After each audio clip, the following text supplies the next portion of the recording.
এখনো পর্যন্ত শীতকালীন অধিবেশন হলো না। আপনারা জানেন এটা? শীতকালীন অধিবেশন এতক্ষণ ডিসেম্বরের 23, 24, 22, 23, 24 মধ্যে শেষ হয়ে যায়। আমি তো 4 বছর কন্টিনিউ আছি।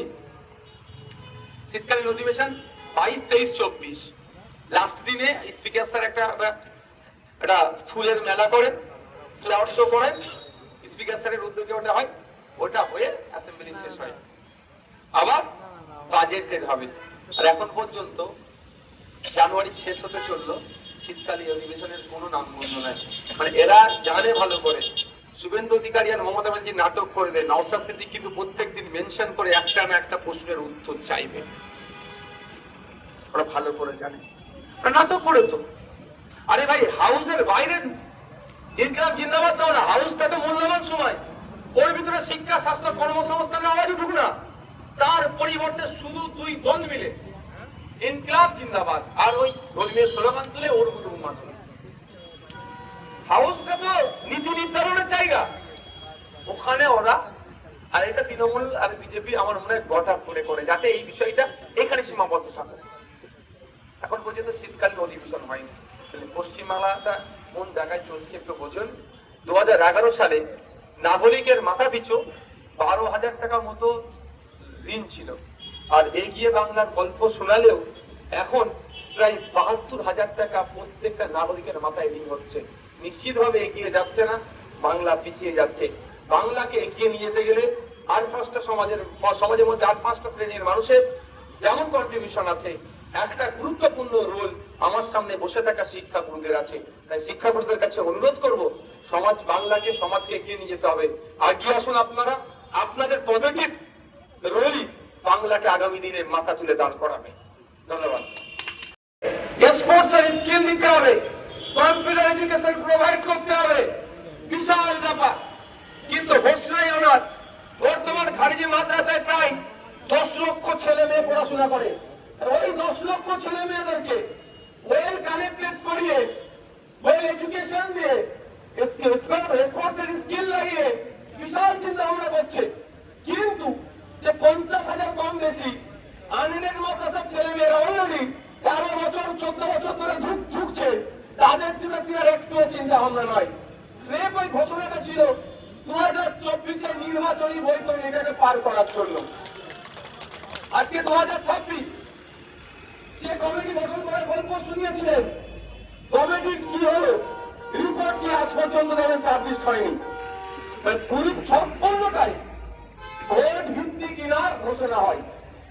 আপনাদের বলবো, আপনারা যে দাবি করছেন দাবির সাথে আমি সহমত। পশ্চিমবাংলা সরকারের কোন দপ্তরে গুরু সি এর মাইনে 6,000, 5,000, এটা আমরা দেখতে চাই।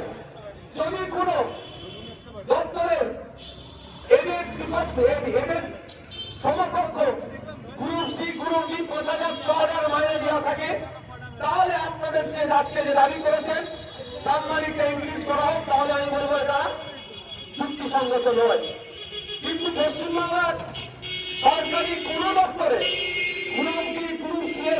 সাংবাদিক 5,000, 6,000 নয়, কিন্তু আপনাদেরকে সমপরিমাণ কাজ করেও সেই 5,000, 6,000 মধ্যে সীমাবদ্ধ রাখছে। এটা আপনারা বলেছেন আপনাদের সাংবাদিককে হাইক করতে, ইনক্রিজ করতে।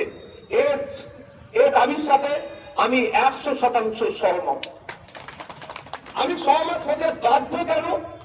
শুধুমাত্র আমি বিরোধী বিধায়ক বলে নয়, এখানেও সুপ্রিম কোর্টে একটা গাইডলাইন আছে 2019 সালে, সমকাজের সমবেতন। আপনারা সমকাজ করছেন, সমবেতন আপনারা পাচ্ছেন না। তাই আমিও বাধ্য আপনাদের এই দাবিকে রাজ্য সরকারকেও মানতে বাধ্য, কারণ সুপ্রিম কোর্টের অর্ডার অনুযায়ী। আমার রাজ্য সরকার আইনের কথা বলে, ন্যায়ের কথা বলে, সুপ্রিম কোর্টের গাইডলাইনটা করছে, মান্যতা দিচ্ছে না। এটা সরকার চলছে না, সরকারের নামে সার্কাস চলছে। আর এই সরকার যে চলছে, এই সরকার চলার সব থেকে বড় সহযোগী যারা, এই সরকার চলার, সরকারের ক্ষমতায় আসবে কি আসবে না, সব থেকে বড় ডিসাইডিং ফ্যাক্টর যারা, তাদের যাচ্ছে, তারা বলছে, কিন্তু সরকার এদেরকে শুধুমাত্র ক্যাপটিভ বোর্ডম্যান হিসাবে রেখে দিয়েছে, এর বাইরে মানুষ হিসাবে গণ্য করেনি। যদি মানুষ হিসাবে গণ্য করত তাহলে এই কুকুরের যে সন্তানদেরকে কুকুরকে একবেলা ফিট করানোর কথা বলেছে, তাহলে আপনাদের তো সেইটা না করে সেটা কথা বিরোধিতা করছিল, অন্তত আপনাদের ডিমান্ডটাকে পূরণ করতো। বই ছাড়া কার ডাকছে মাস্টারমশাই? মাস্টারমশাই কি বলছে? পলাশদা, জাভেদদা, আমি জাভেদদা পলাশদাকে জিজ্ঞাসা করে আমি এভাবে বলেছি, আপনারা লাইভ করে আমার নামে দরকার লাগে দু চার কথা বলুন, আমি যাচ্ছি না কেন? বলেছি তো দাদা, আমি বলেছি আমার নামে কড়া কড়া কথা বলুন, নওশাদ দিকে আসছে না কেন? আমি সত্যিকারের বলছি, আমি এই জন্যই বলতে বলেছি যে আমি তো যখন ইচ্ছা যাবো, আমার কোনো আসা যাতে অসুবিধা নয়, কিন্তু যারা উত্তরপ্রদেশে মাদ্রাসা বন্ধ করলে কথা বলে, যারা অসমে মাদ্রাসা বন্ধ করলে কথা বলে, ও গুজরাটে কিছু হলে কথা বলে, মহারাষ্ট্রে কিছু হলে কথা বলে, তারা পশ্চিমবঙ্গে এই দুরবস্থা হচ্ছে, তারা কেন কথা বলছে না? তাদেরকে খুঁজে বার করতে হবে। এই জন্য আমি বলেছি আমি ইচ্ছা করে আসিনি, কিন্তু যোগাযোগ আমি রাখি কন্টিনিউ, জিজ্ঞাসা করেন। আমি ইচ্ছা করে আমি এতদিন অপেক্ষা করি কজন আসে দেখবো আমি, কিন্তু দেখলাম ওরে সর্বনাশ, অবাক। আমি কিন্তু নিয়মিত যোগাযোগ রাখি। আর এখানে যারা আছে, এখানে আমার এখানে টিচারের মধ্যে আমার গ্রামের ভাই আছে, আমার মামা সম্পর্কে এখানে আছে, আমাদের সেই মামা সাহেব ভাই আমাকে কোলে করে মানুষ করেছে, এই তো আছে আমাদের চাচার বাড়িতে উনি থেকে সিনিয়র মাঝে পড়াশোনা করেছে, আমাদের জুনিয়র ছিল মাদ্রাসায়, অনেকের পরিচিত আছে আমার, অনেক সব কোলে করে মানুষ করেছে আমাকে এই মামা সাহেব ভাই। তো আমি অনেক ছোট, তো আমি ইচ্ছা করে আমি কদিন আমি লুকিয়েছি দেখি কজন। আর কেন বলছি লাইভ করে আমার নামেও বলবেন, আমি যে আমার সাথে সাথে যারা আরো এই কাজ করে বেড়ায়, মানে মানুষের জন্য কথা বলে, তাদেরকে ডাকবেন।